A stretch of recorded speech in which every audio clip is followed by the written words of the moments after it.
दोस्तों, क्या आप दुनिया के उस शख्स के बारे में जानते हैं जो अपनी परफॉर्मेंस के हर एक सेकंड पर $1 मिलियन कमाता है? या फिर ये जानते हैं कि एक रिफाइनिंग प्लांट में ये ऐसी ऊंची चिमनी पर हमेशा आग क्यों जलती रहती है? अच्छा, बड़े क्रिकेट फैन लगते हो, ये तो बताओ कि एक ही मैदान पर इतनी सारी पिचेस क्यों बनाई जाती हैं? नहीं जानते तो आज की इस वीडियो को स्किप किए बिना पूरा देखें, क्योंकि आपको हर पल कुछ न कुछ नया देखने या सुनने को मिलता रहेगा। तो चलिए बिना किसी देरी के शुरू करते हैं फैक्टिफाइड हिंदी पर आज का ये सफर। Factified, facts on your face. Fact number 1। दोस्तों, आपने क्रिकेट मैच के दौरान देखा होगा कि मैदान पर 2 या उससे ज्यादा पिचेस बनी होती हैं। लेकिन क्या कभी आपने सोचा है कि जब एक ही पिच पर मैच खेलना होता है तो इतनी सारी पिचेस बनाने के पीछे मकसद क्या है? वहीं दोस्तों, अगर आप ये सोच रहे हैं कि मैच के दौरान पिच खराब होने पर इन पिचेस को बैकअप के तौर पर रखा जाता है, तो आप गलत हैं। दरअसल इनमें से हर एक पिच को अलग अलग मानकों के मुताबिक अलग अलग इस्तेमाल के लिए बनाया जाता है।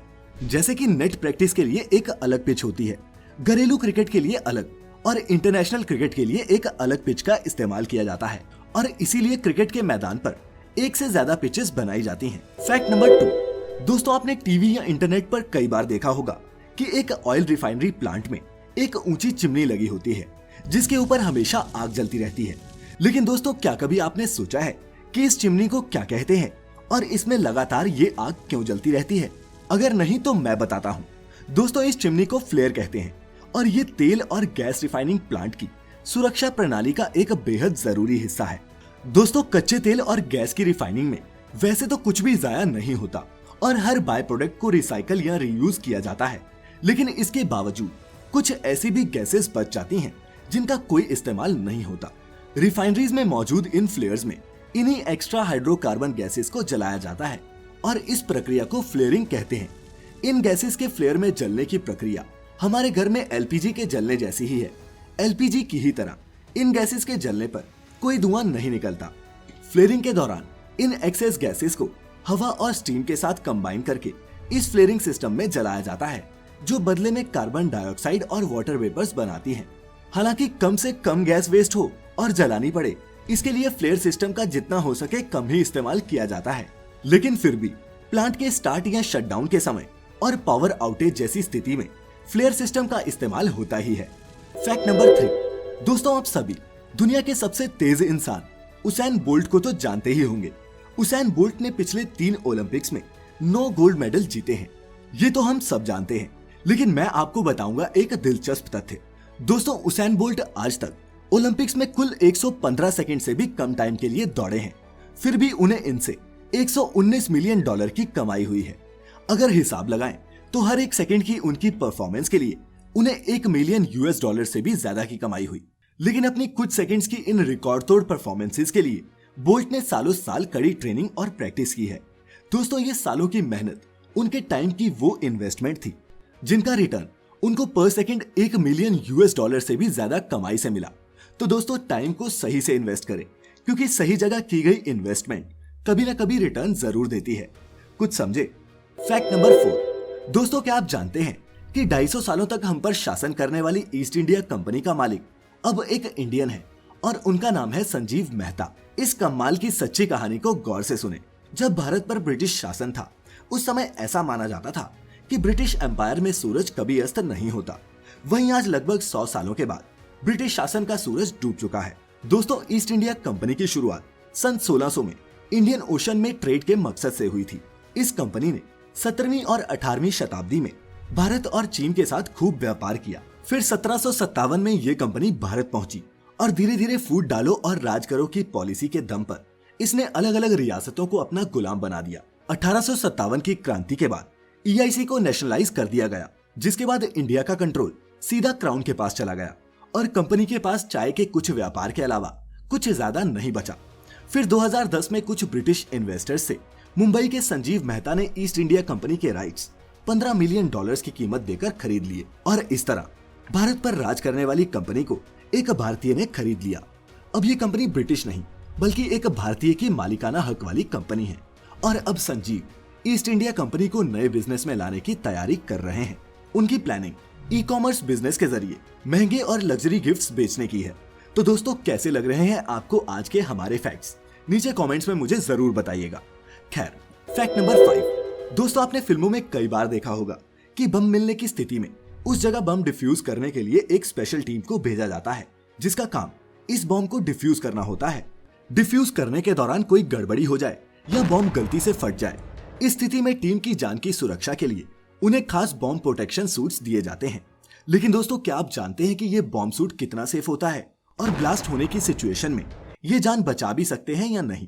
पर दोस्तों, ये जानने से पहले आपको बता दूं कि एक्सप्लोसिव ऑर्डिनेंस डिस्पोजल सूट या ब्लास्ट सूट बॉडी आर्मर एक भारी भरकम प्रोटेक्टिव सूट होता है, जिसे धमाके के इम्पैक्ट को झेलने के लिए डिजाइन किया जाता है।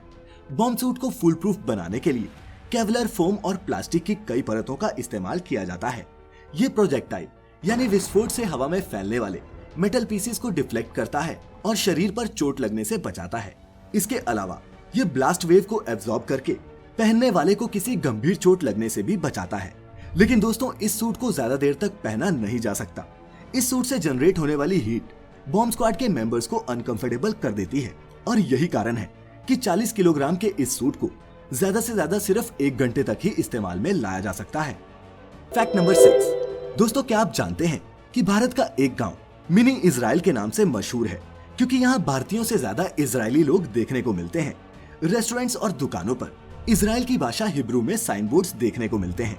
अगर आप नहीं जानते तो बता दूं कि हिमाचल प्रदेश के कुल्लू जिले के कसौल नाम के गांव में जाकर आपको ये महसूस ही नहीं होगा कि आप इंडिया में हैं।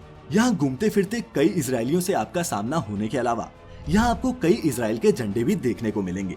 कसौल को मिनी इजराइल कहने की वजह यही है कि यहाँ 1990 के दशक में बहुत से इजरायली आए थे जो कभी वापस नहीं गए और यहीं बस गए।